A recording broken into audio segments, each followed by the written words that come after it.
Assalamualaikum warahmatullahi wabarakatuh. Berjumpa lagi dengan saya Bayi Leli Herawati, Guru Kimia Man 1 Lombok Timur. Kali ini saya akan mengajak kalian untuk belajar tentang sel Polta.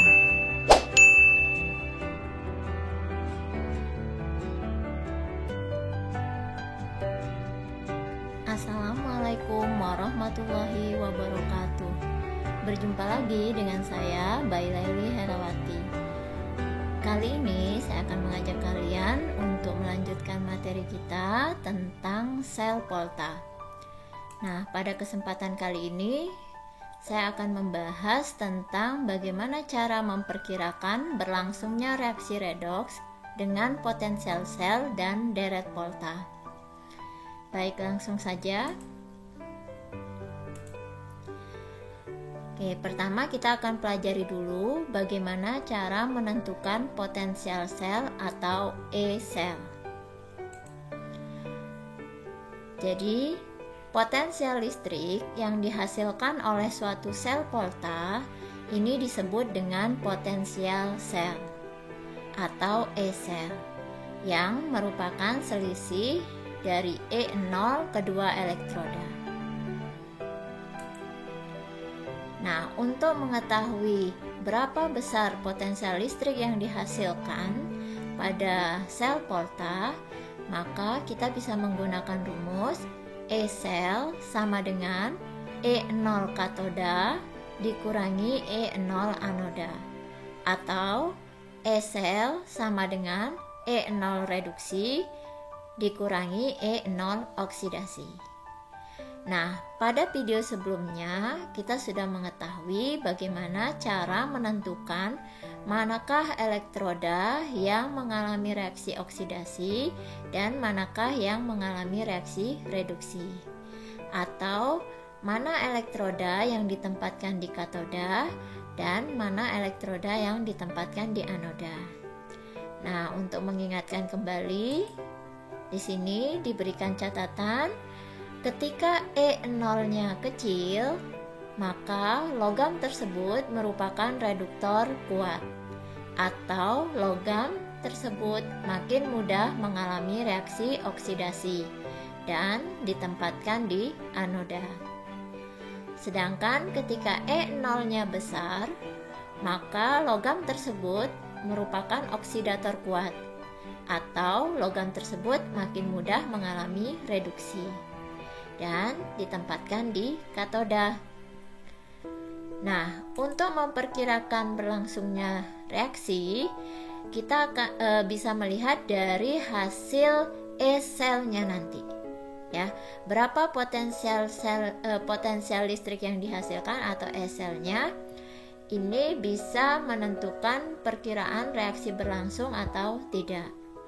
Nah, ketika E-selnya bernilai positif, maka reaksi redoksnya berlangsung atau dihasilkan listrik. Sedangkan ketika E-selnya bernilai negatif, maka reaksi tidak berlangsung atau tidak dihasilkan listrik. Baik, sebagai contoh soal, nah di sini kita punya data diketahui Ni2+ plus 2 elektron menghasilkan Ni, E0-nya sama dengan negatif 0,25 volt. Sedangkan Cu2+ plus 2 elektron menghasilkan Cu, E0-nya sama dengan positif 0,34 volt. Pertanyaannya, tentukan potensial sel dari kedua elektroda tersebut. Nah, dari data yang diketahui, kita bisa amati di sini E0-nya ya, mana yang lebih besar dan mana yang lebih kecil. Ya, dengan catatan ketika E0-nya kecil, maka logam tersebut mengalami reaksi oksidasi, sedangkan ketika E0-nya besar, logam tersebut mengalami reaksi reduksi.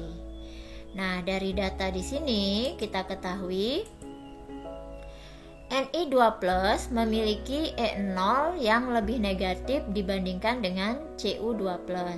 sehingga reaksi setengah selnya adalah reaksi oksidasi dan terjadi di anoda. Sedangkan Cu2+, E0-nya itu lebih positif ya, sehingga reaksi setengah selnya adalah reaksi reduksi dan terjadi di katoda. Nah, kalau kita sudah mengetahui hal ini, maka kita bisa membuat reaksi sel yang terjadi di katoda. Nah, di katoda Cu2+-nya menerima 2 elektron karena mengalami reaksi reduksi, sehingga menjadi endapan Cu. E0-nya sama dengan positif 0,34 volt.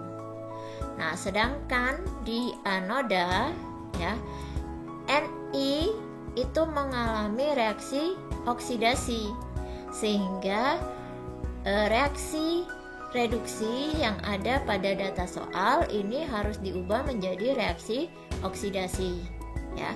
Berarti ini tinggal kalian balik ya.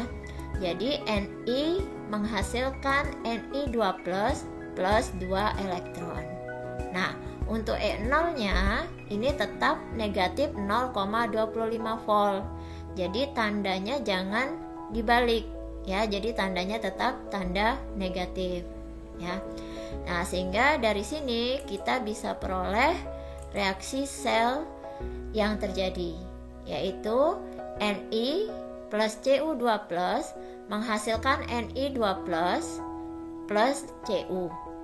Nah, E selnya diperoleh dari E0 katoda dikurangi dengan E0 anoda. Jadi 0,34 volt min 0,25 volt, sehingga diperoleh positif 0,59 volt. Nah, tanda positif di sini ya menandakan reaksi berlangsung ya. Selanjutnya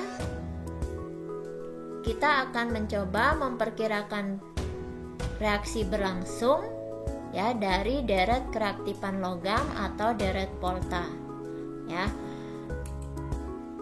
Nah, pada video sebelumnya ya kalian sudah ibu berikan juga ya cara membuat atau menentukan deret kereaktifan logam pada deret Volta ya. Nah, di sini daftar potensial reduksi standar logam itu dibuat dalam bentuk deret Volta dengan E0 kecil ya. E0 kecil itu berada di sebelah kiri ya. Semakin ke kanan E0-nya semakin besar. Nah, ini menandakan bahwa ketika harga E0 semakin besar, maka logam tersebut lebih mudah mengalami reduksi. Berikutnya, semakin besar E0 atau semakin ke kanan, maka sifat oksidatornya bertambah. Nah, semakin ke kanan berarti sifat pengoksidasinya juga bertambah. Tetapi kereaktifan logamnya akan semakin berkurang ya seiring dengan E0 yang semakin besar.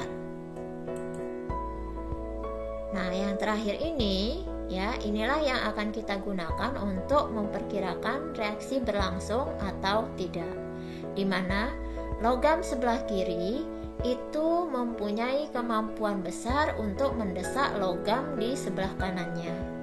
Jadi sedangkan logam sebelah kanan itu tidak mampu untuk mendesak logam di sebelah kiri ya. Jadi logam yang kiri ini lebih reaktif dibandingkan dengan logam sebelah kanan ya. Nah, bagaimana kita bisa memperkirakan reaksi berlangsung? Nah, secara umum diberikan reaksinya seperti ini. Jadi X ya, logam X plus logam Y plus yang ada dalam larutan menghasilkan larutan X plus ya plus Y solid, endapan Y. Ya. Nah, ketika reaksi berlangsung, logam X yang ini harus berada di sebelah kiri dari logam Y pada deret volta. Ya, contoh Ni solid plus Pb 2 plus aqueous. Nah, sekarang kita lihat posisi Ni dan Pb pada deret volta. Jadi kalau kita lihat di sini, Ni ya berada di sebelah kiri dari logam Pb. Artinya Ni lebih reaktif dibandingkan dengan logam Pb yang ada dalam larutan. Sehingga Ni mampu mendesak logam Pb ya untuk keluar dari larutan. Ya, sehingga nanti akan dihasilkan reaksi Ni2+ plus Pb. Jadi logam Ni ya itu akan mengalami reaksi oksidasi ya, berubah menjadi Ni2+ dan mendesak Pb2+ untuk berubah menjadi Pb karena mengalami reaksi reduksi. Ya. Nah, ini syaratnya karena Ni berada di sebelah kiri dari logam Pb pada deret volta. Nah, bagaimana kalau reaksi yang tidak berlangsung? Nah, berarti kalau reaksi yang tidak berlangsung itu kebalikan dari yang tadi. Jika logam X itu berada di sebelah kanan dari logam Y.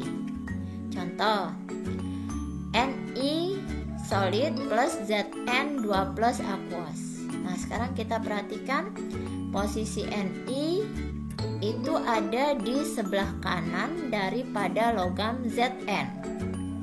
Ya. Jadi Zn-nya ini berupa ion Zn2+, dia ada di dalam larutan, sedangkan Ni berupa logam, ya, padatan logam. Nah, Ni karena dia berada di sebelah kanan daripada logam Zn pada deret volta, maka Ni tidak cukup reaktif atau tidak cukup mampu untuk mendesak logam Zn 2+ untuk keluar dari larutan. Ya, sehingga di sini ketika Ni dimasukkan ke dalam larutan yang mengandung ion Zn2+, maka tidak terjadi reaksi. Ya. Demikian penjelasan tentang bagaimana memperkirakan reaksi berlangsung dengan menggunakan potensial sel dan deret volta. Semoga bisa kalian pahami dengan baik. Sampai ketemu pada video penjelasan berikutnya.